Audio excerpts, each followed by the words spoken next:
ভালো আছো নি? ঘাস কাটো। আসসালামু আলাইকুম প্রিয় দেশবাসী, কেমন আছেন? ইনশাল্লাহ ভালো আছেন।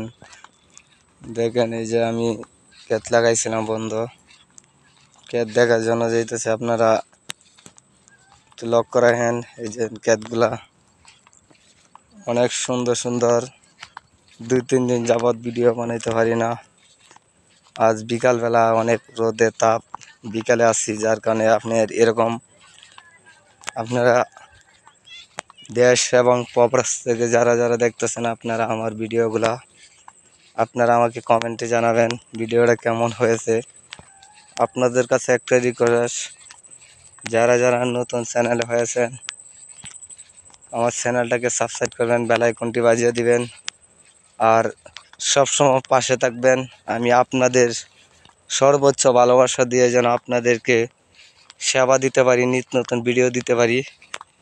আপনারা শুধু পাশে থাকবেন আর আমার জন্য দোয়া করবেন। দেখেন আপনারা, এই যে অনেক সুন্দর ধান জমি, আমি এখন লাইলে দিয়ে হাঁটতেছি।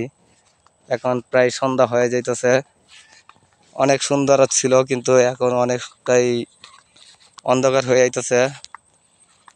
দেখেন, এটা অনেক সুন্দর একটা জায়গা। এটা আপনারা একটা জিনিস বুঝতে পারেন, এটা আমাদের বন্ধের একটা দিকে ছিল, খুবই সুন্দর। এটা আপনারা, এই যে আমরা ছোটোবেলার তার চোখে দিকে না, এটা জিনে খুঁজছিল, এটার নাম আছেন আপনার কন্দা দিঘি।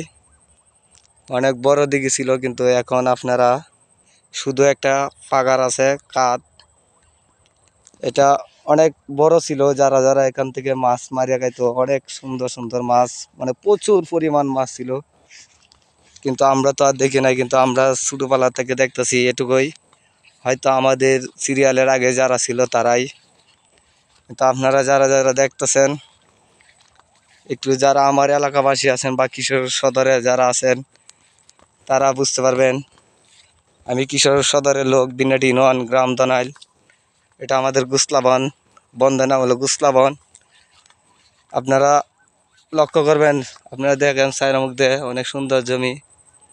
দিনের আবহাওয়া বৃষ্টি, বৃষ্টি তো আসে না, কিন্তু রোদের প্রচুর পরিমাণ তাপমাত্রা। আপনারা আমার ভিডিওগুলো শেয়ার করবেন, ভালো থাকবেন, সুস্থ থাকবেন। আজকের মতো এখানে বিদায়। আল্লাহ হাফেজ। দোয়া করবেন আমার জন্য।